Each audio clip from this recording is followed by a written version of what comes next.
So nice to see you all. And I can talk about lots of things, but when I walked in, I saw this book sitting on the table, Fight for the Forests. And this book is very familiar to me because, as some of you know, my professional career was as a structural engineer, and my specialty was building things in wood, timber buildings. And I'll be mentioning that in the talk. But how did I get interested in wood? Well, I'm a Canterbury person. I was born and bred in Christchurch. I did engineering at Canterbury, and nobody ever talked about wooden buildings. But during that time, I joined an organization called NFAC, the Native Forest Action Council. And if you look up the index of that book, you'll see my name's mentioned in there once, because what I was doing in the 1970s, we were trying to stop the use of 1,000-year-old rimu in building houses in Christchurch. And we were able to do that because we had radiata pine forests. So that's a whole another story, but that actually led me into timber engineering, and I became a timber engineer.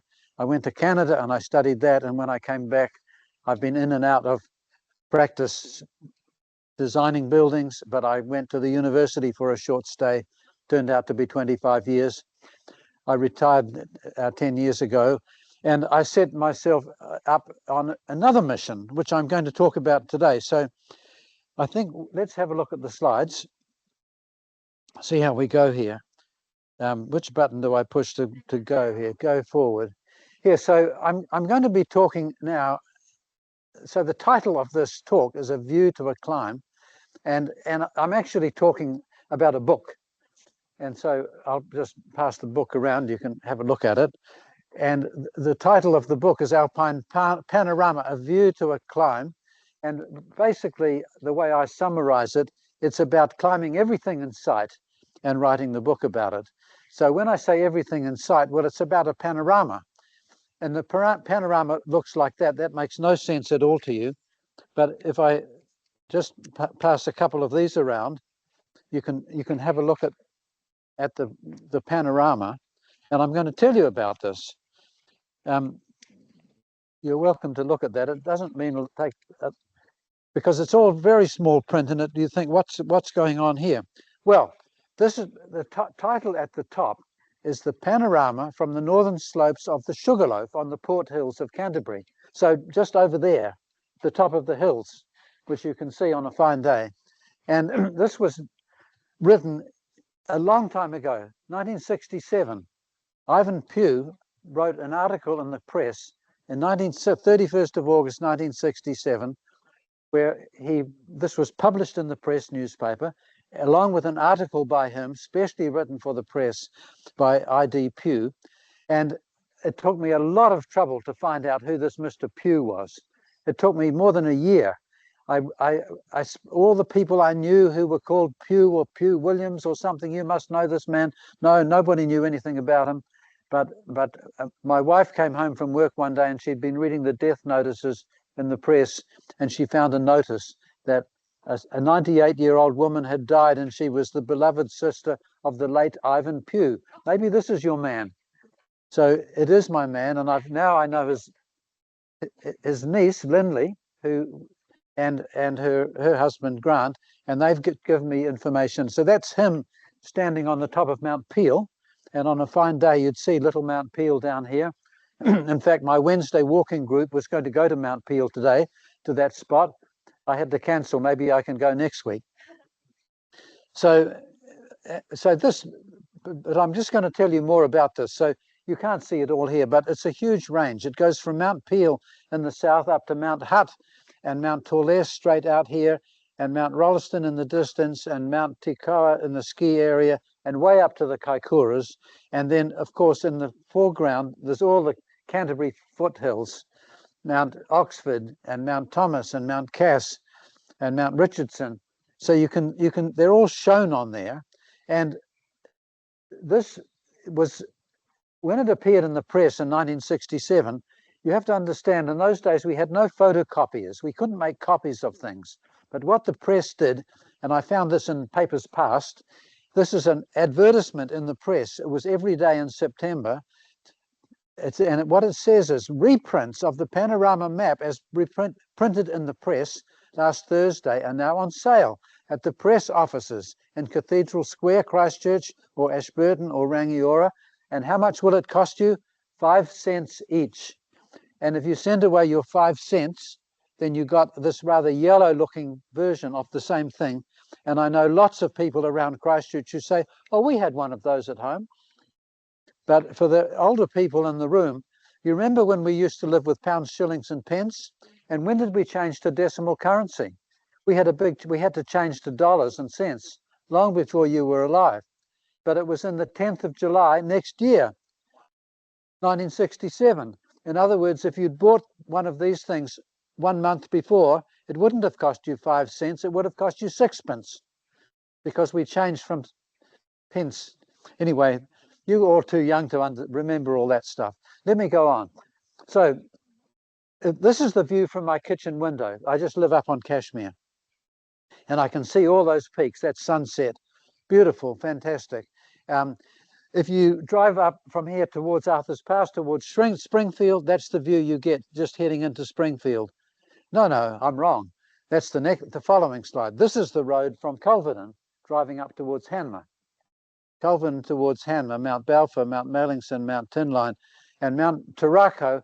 That's the Mount Lyford ski area. Any of you go skiing? One or two? So if you've been to Mount Lyford ski area, that's where that is. It's a bit remote. But that's the view to Springfield. I got them mixed up. So that's Castle Hill Peak and Mount Torless and the gap up there. So these peaks are all on that panorama. But when I retired 10 years ago, I rediscovered this because I moved house into Cashmere, and I thought, wow, I've probably been up about half of these, so why don't I try and climb them all? So I set myself this rather stupid challenge to say I can climb every one of those. There's 133 of them, and let's see what I can do. So what I had to do first of all was I had to figure out where they all were, and I took a copy of it and I cut it into strips like this. So that's the same thing you've got there, but it's cut into a strip, so I could see it all and figure them all out. And then what I had to do is I had to take all the heights there, because the heights were in feet and the distance away is in miles. So another metric conversion, I had to convert miles to kilometers and feet to meters and try and figure out which ones they were. And of course, when I went and found a map and looked at them on the map, some of them were not the same. You see, so Manukau, for example, was 8,562 feet high, which is 2,610 meters. But on the latest map, it's dropped by 2 meters. It's only 2,608. Has the land moved? Perhaps, with earthquakes, but also the surveyor instruments are more accurate. So I had to do all of that. And then I got a big map and I stuck it onto a piece of Pinex and I stuck pins in it. So I had 133 pins and I stuck them in the map, so I knew exactly where all these peaks were. But I also used some software, because of course there's software out there now, and I used a program called Memory Map, and those are the 133 peaks. And that was just before I'd climbed them all, because that's my viewpoint here, just up on the hills. And those are all the peaks you can see. And at that time, I had climbed all the red ones, but I had not climbed the purple ones. So I still had to go down to Lake Tekapo and climb these purple ones, or up into the Kaikoras to find some of those. But nowadays, you can do a lot of this with software. And there's an American software site called peakbagger.com. And if you go into peakbagger.com, it's got all the highest peaks in the world and the highest peaks in every state of America and all the highest peaks in Australia. But if you burrow down, it's got Australia, New Zealand. And I sent an email to Greg in Seattle, who runs this. I said, can you do me a favor? Could you put my 133 peaks on your website? And I said, I'll give you a present. I'll send you a copy of my book. And so now on the he calls it the Christchurch Panorama list, and those are the peaks, and that's the day that I climbed it. And in fact, there's a map that comes with it on the web. You can do it on your phone or on the computer. And those are the 133 peaks there. And they're all green for me because I've climbed them all. And if you were to go in, a lot of you would have been up Mount Oxford or Mount Thomas or Mount Torres, and it would come up green for you, and the other ones would be red. I've got one red one down here, which I haven't actually climbed because, and I'll tell you about that in a minute. Okay, so that's first thing, is the panorama. There are three parts to this talk. I've told you about the panorama.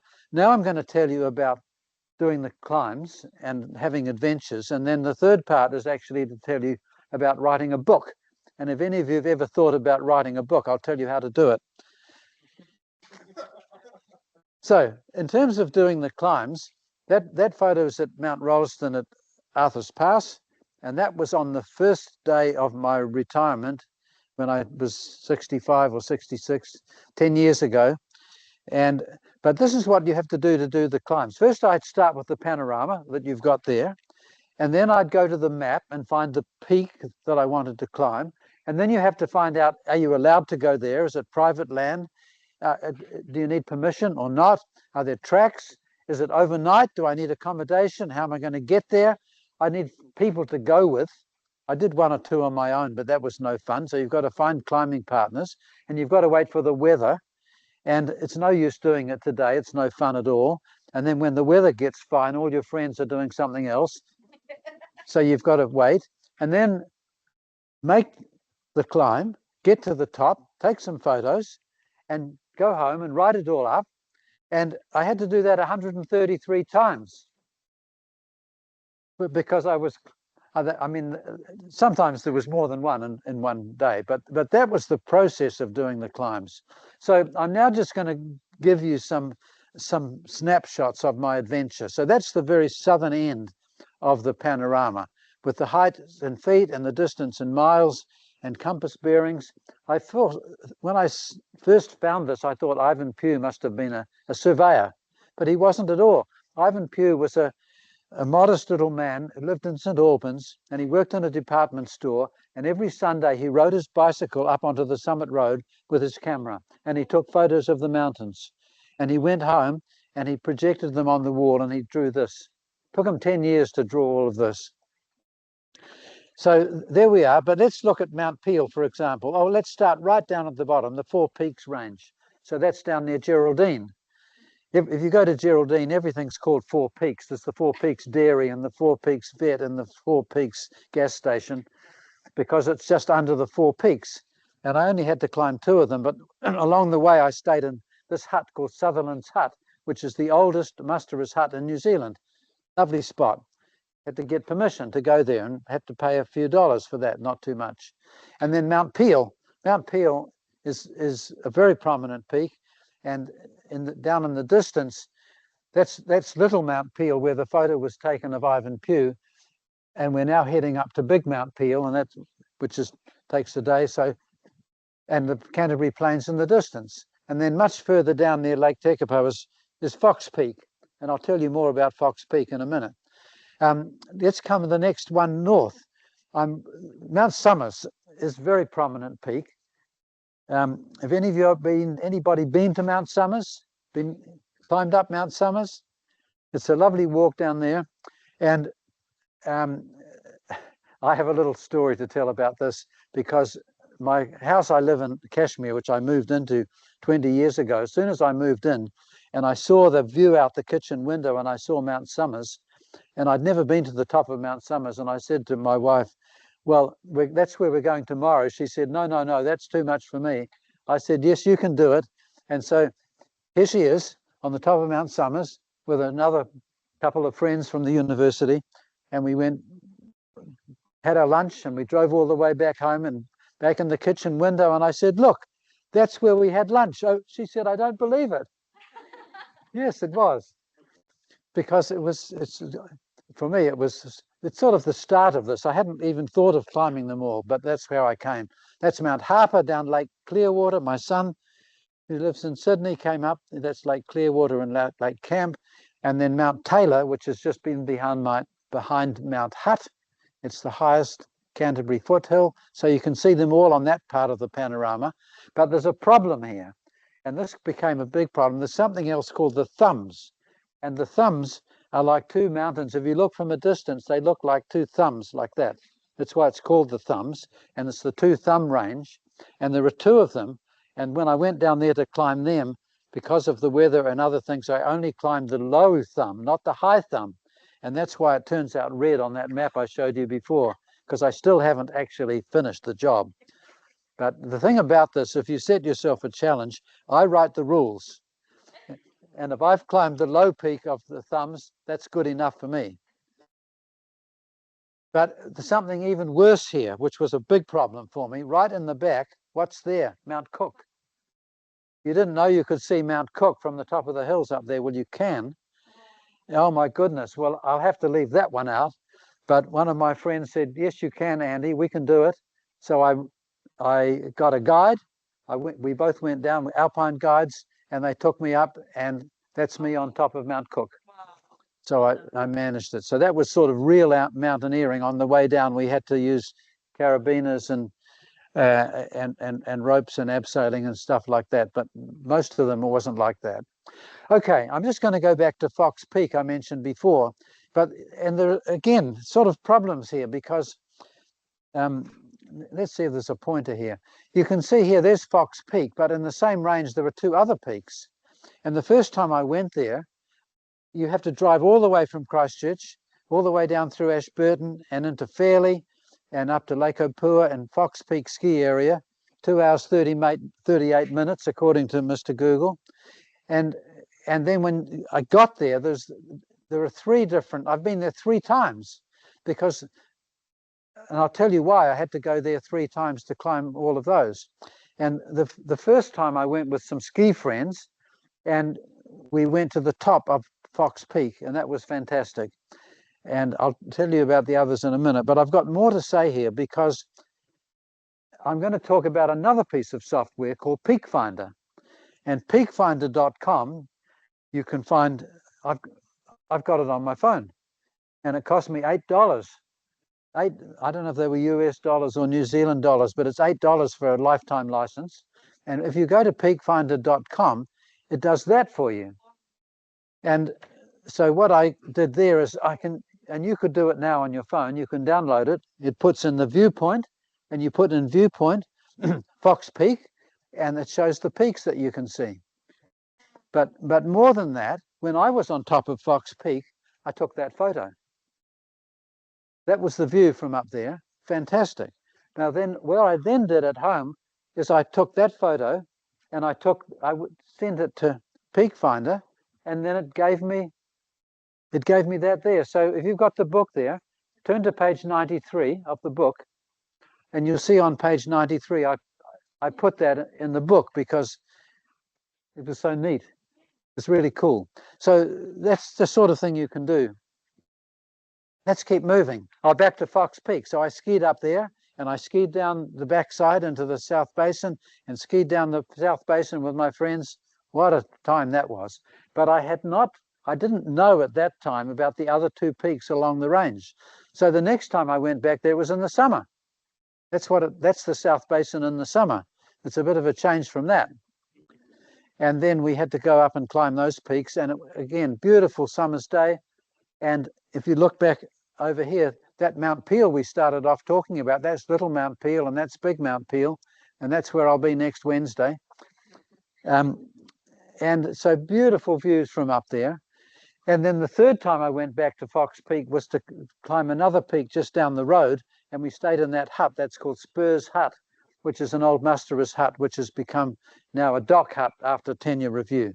And we stayed there, and we climbed up there, and we looked back at Fox Peak, and that's Fox Peak up there in the winter from the next peak down the range.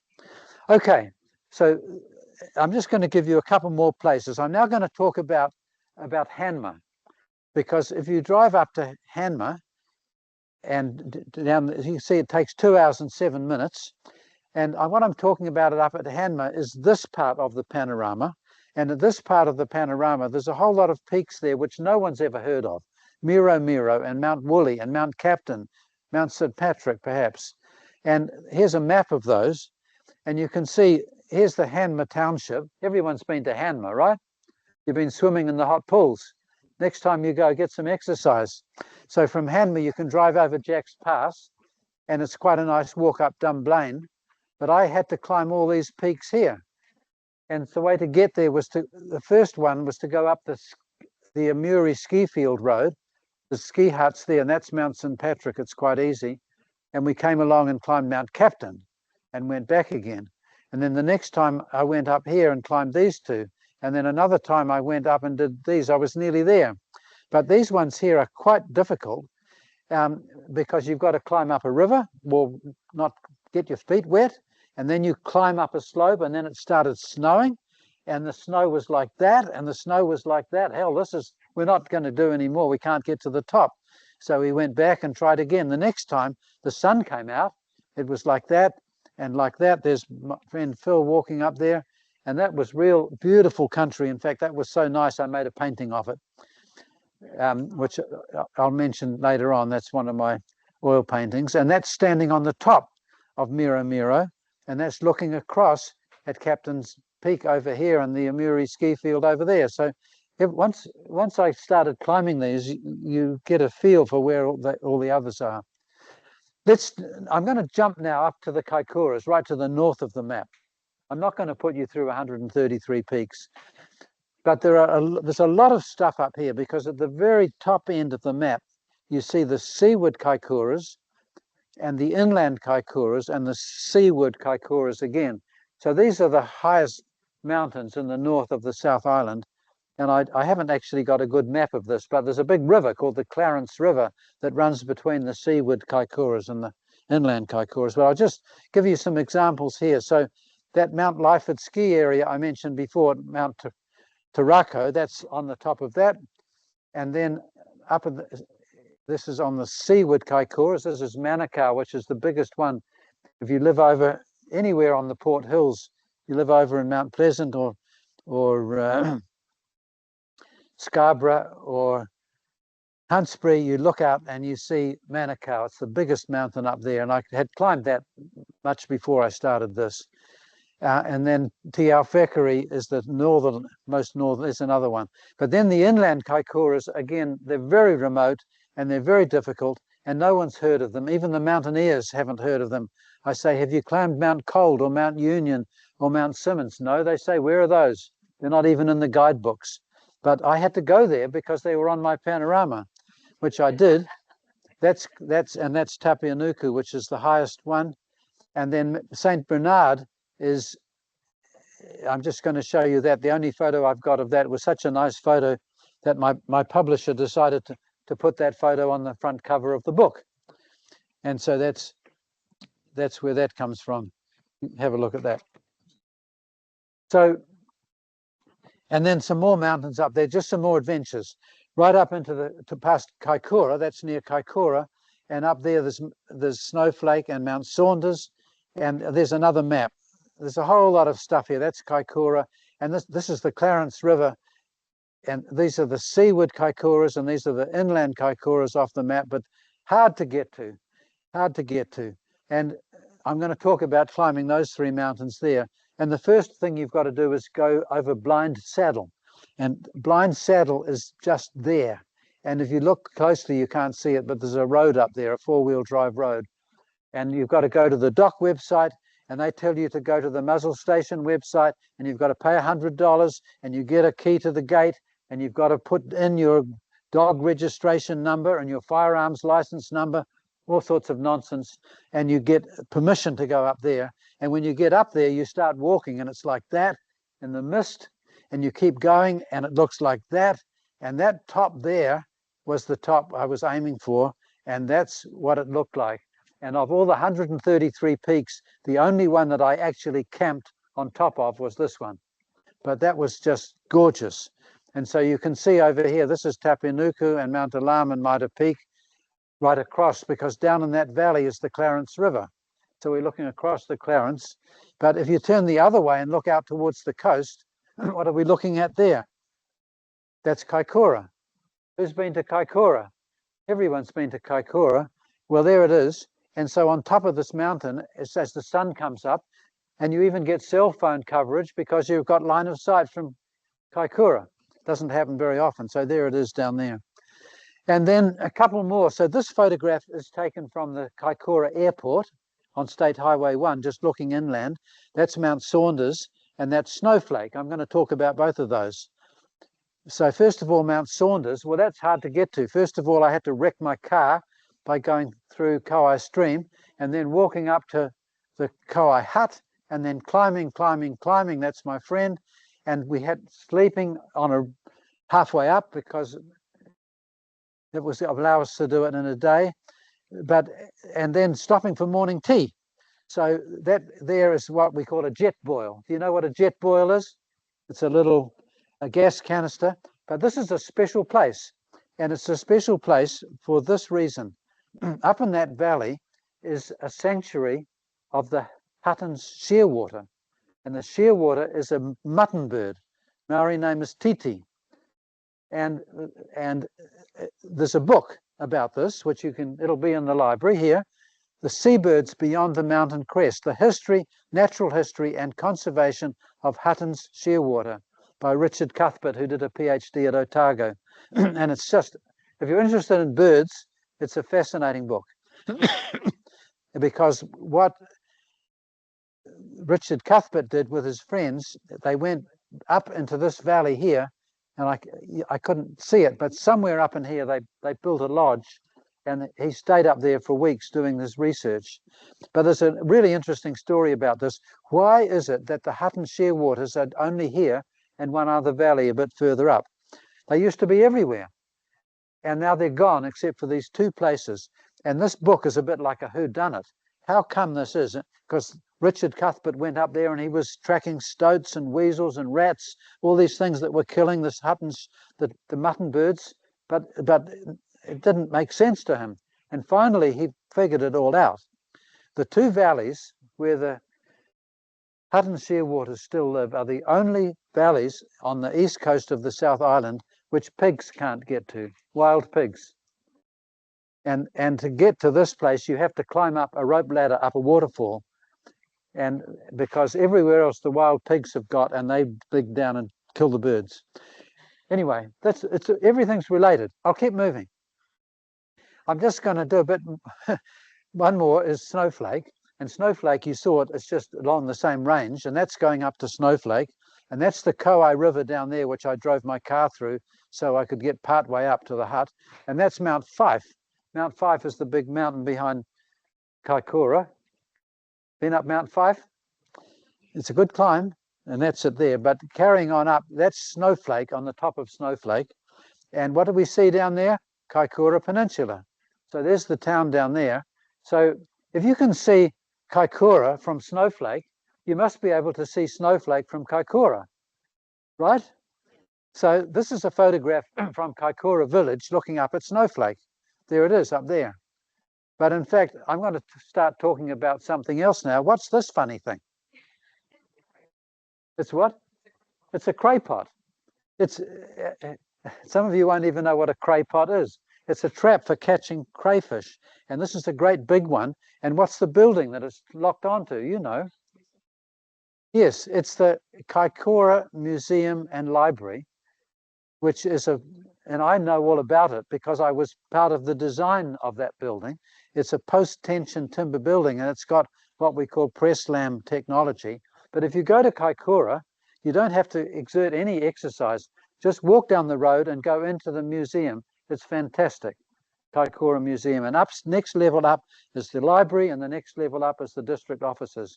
And after the 2016 earthquake, that was the Civil Defence headquarters, because there was no damage in there.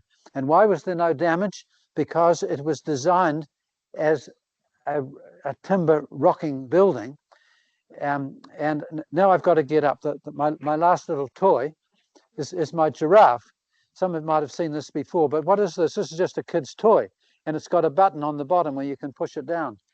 And so 20 years ago, when I was at the university with my Italian colleagues, they started saying, why don't we make buildings like this? So if there's an earthquake, they just snap back into position.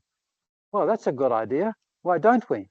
And so there's a whole lot of new technology for doing this, for steel buildings and concrete buildings, but my interest is timber buildings. And so that building there, that's up on the top floor. It just looks like the ground floor, but it's the top floor. And there's my giraffe.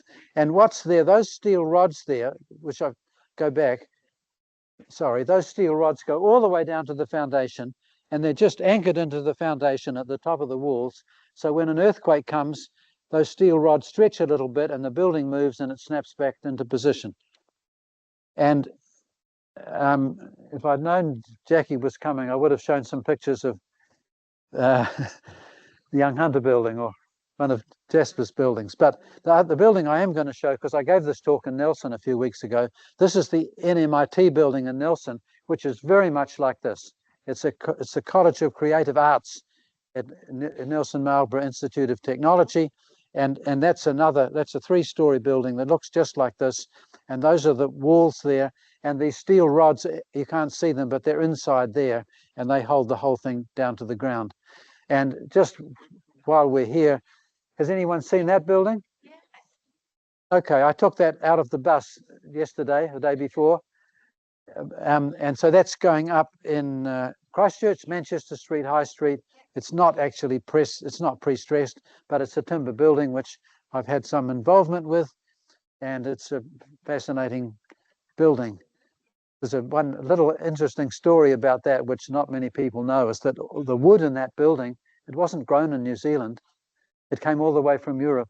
It's Austrian wood, Austrian spruce, because there wasn't not enough capacity in New Zealand to produce that wood for that building at the right price. Anyway, that's my little side trip into timber buildings. Now, last part of the talk. How are we doing for time? We're okay. So the last part is about, once I'd done all this, people said to me, Andy, you should write a book about this. Oh, shit. But I did. And what do you have to do to write a book? You've got to find a publisher. You've got to find an editor. You've got to do historical research, maps, images, the book design, the appendices, the finances, and make the hard copy. It doesn't come quickly. And just in terms of money, I did get some help from these organizations, the New Zealand Alpine Club and the Federated Mountain Clubs and the Tupiki Trust. They helped, but they had to do a lot more. But I'm just going to go through these bit by bit. Finding an editor, and I was lucky because I had a friend called Quentin Wilson, and that's his letterhead, Quentin Wilson Publishing, Monk's Spur Road, Redcliffs, just down here towards Sumner. And Quentin's been a publisher all his life. He used to have a company called Hazard Press, but that went broke, and he started again. And he's a wonderful publisher and a wonderful designer. He's a book designer, and so well, I'll talk about that in a minute. But he helped me come up with a concept for the chapters, and then once I got started, he said, well, we need an editor. I said, but what do you mean? Aren't you doing this? No, we need someone else. But he did give me the idea of the chapters. You see, you have a history chapter and a people chapter, and the Craigieburn Range, the Mount Hutt Peaks, the Rangitata Peaks, the Two Thumb Range, and so on, all the way down to the Kaikoura Range. And the last chapter is about my expedition on Mount Cook. So those are the chapter headings. And then maps. So then I went to Roger Smith at Geographics, and he made that map for me. And you can see that's in the book. But you can hardly see it here, but every little yellow triangle there is one of those maps. It's one of the peaks. It's what I had before on my software. But these chapters here, that's the map for chapter 5, for chapter 6, for chapter 7, for chapter 8, chapter 9, chapter 10. So there's a map in each chapter. I'll show you in a minute, but it's quite a bit of work to do to get all that. So that's the map for chapter 9, for example. And then an editor. What does an editor do? Well, I was very lucky again because I knew a woman called Rosa Shields who used to work for the press. And I said to Quentin, what about Rosa? He said, oh, great, that's great. She's a very good editor. And what did she do? Well, she told me what to add and what to leave out. and she rearranged the chapters. She said, you've got to do it this way, not that way. She pushed me and pulled me, and things aren't consistent. Units and names and spelling and grammar. She knew all about the macrons on the Maori words and got all that stuff right. And a few examples of what she did. This photograph here, I wonder if anybody knows where this is. David, might know where that is. No, it's much closer to home. This is up at Castle Hill Basin, Castle Hill Village. Who's heard of Castle Hill Village, Castle Hill Basin? You've been there. Why is it called Castle Hill Basin or Castle Hill Village? Because there's a hill called Castle Hill. There it is there. See, it's got a castle on top. Looks like a castle. So that's Castle Hill. And that's why Castle Hill Village is down here, and this is Castle Hill Basin. But there's another problem that Rosa said to me, you've got a problem in your book because you've used two names for the same thing. You've got Castle Hill and then you've got Castle Hill Peak. You better make them the same. I said, no, you've got it wrong. This is Castle Hill and that's Castle Hill Peak. And they've got different names because that mountain was named because it looked down on the castle at Castle Hill. So lots of things like that Rosa sorted out for me. And then other things about, it's easy with the peaks that have got names, with Saunders and Snowflake. What about peak 5750, which is 5750 feet above sea level, which is 1753 meters, but on the map it's 1757 meters. What are we going to call that in the book? Well, we had to work it out and we went through it. And then history, Maori history. And so I've got this graphic in the book from Cliff Whiting, and this is just Maori mythology of the Waitaha chief going down the South Island with his ko, his digging stick, making all the Great Lakes down the South Island. So I've put that in there. And then more not such nice news. I've got this map in here of Kemp's Purchase, and I've described a little bit of how the Maori got completely ripped off. They sold their land to Kemp, and all their schools and hospitals and reserves were supposed to be set aside. And what's his name, Mantell, came down and struck them all off the map, and it's all in there.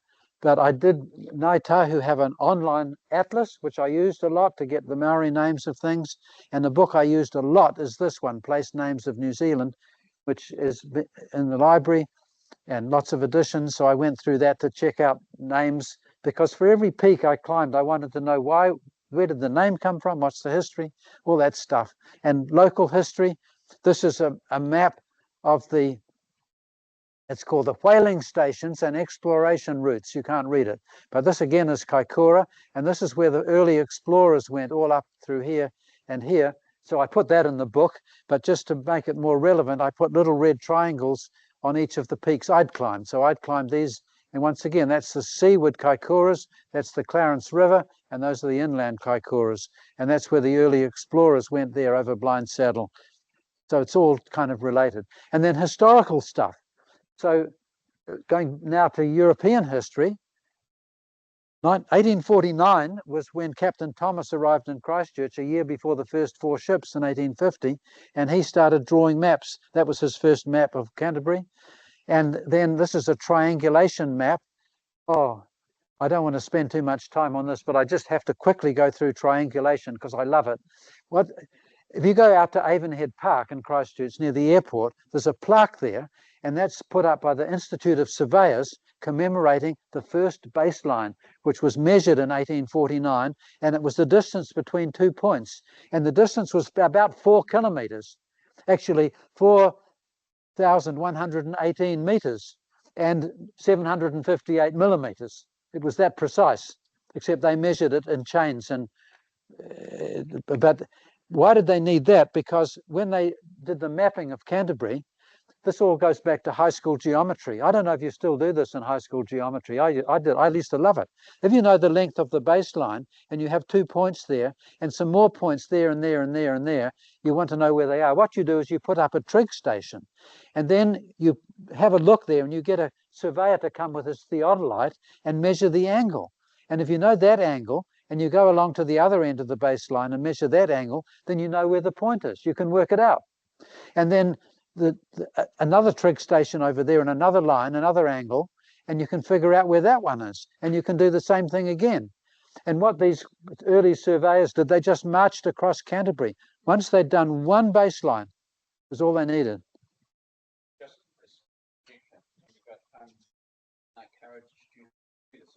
It's much more passive activity. The fact that Russell think of it data, and that is that single data point. They're beautiful. I think these surveyors. So this is Russell in the Bay of Islands. It's made a beautiful piece of architecture. Yeah. Thank you. So it's old stuff now. Everybody just uses the GPS, but that's there. I wanted to put that in, and there's a photograph of that in the book. And then, so the first settlers, first European settlers in Christchurch, mostly in the first 4 ships in 1850, ships landed in Lyttelton, and they walked up over the bridle path and they looked out, and that was the view they had of the swamp. Where's Christchurch? It's not there. It's in the swamp out here. And that's where Christchurch was. And where's Lincoln? Just over here. That's where we are right now. And so that was the view that they had. But in fact, the peaks are quite accurate. That's Mount Grey, and these other peaks here are quite accurate. And here's another one. That's Ferrymead. So this is because what they tried to do at Ferrymead was to dig a canal along Linwood Ave to try and get ships into Christchurch. It never worked. But this is the Ferrymead Bridge before it got built. And there you are. So these early stuff. And then as I was just looking downstairs, lots of artists have looked at this. So Doris Lusk is a famous New Zealand artist, and that's a view from Kashmir. And you can see those peaks along the skyline there. That was part of her image of all of this. And Bill Sutton, another famous local artist, and that's I've just put those paintings in the book to represent that stuff there. And of course, I've done my own stuff. That's my studio at home. That's the latest thing I'm working on. That's a view of Mount Rolleston from the Craigieburn Range, and my painting of that looks a bit like that. So that's just something I dabble at. Back to the book. We've still got to design the book, the chapter headings and the layout. And so in each chapter, I've cut out a piece of the panorama, and I've grayed out the peaks that aren't in this chapter, and we've made in bold this one. And then I've got a photograph of the same thing there, which someone else did for me from the Summit Road. And then chapter after chapter.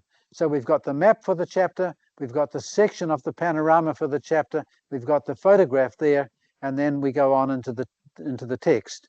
And so the book designer has to decide where to put the photos, where to put the captions, which photos to leave in, which ones to leave out.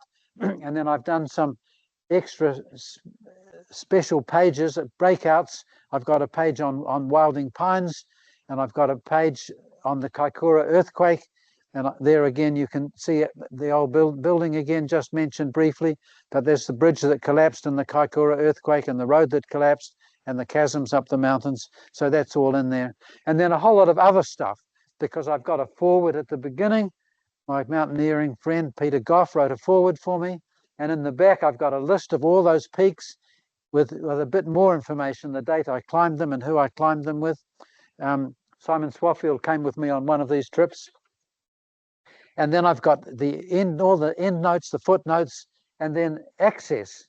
And this is quite important because this is, so again, software. If you go to the outdoor access map from the Walking Access Commission, you can find out by zooming in on the map which is private land and which is public land, and where are the tracks where you can go and where you don't go. So I've just put a page or two in the back of the book to give people a bit of help, but you can go and look for that. And then I've got stuff about Ivan Pugh and references and acknowledgements and an index. Oh, an index. We have to employ a professional person to write the index. I said, surely I can write the index. No, we've got to do it properly. Anyway, we're nearly there. 2 more websites. I've got a website for the book, panorama.nz, where people can go and find out more about the book or buy a copy of the book. And I've got all that stuff from Ivan Pugh and other stuff there. I've got an art website, which I've had from before, which is just where I keep track of various paintings I've done. And to finish off, my climbing partners, there's a lot of names there, some of the people I climbed with, and then all the people who helped me write the book. So it's an entirely different list. But so last slide, in summary, after I retired, it took me 5 years to climb all those peaks, the ones I hadn't done. It took me 5 years to write the book. Everything was much more work than I expected. But I had two great teams I was working with. I got immense satisfaction, and we're still friends. So that's it. I'm finished. Thank you.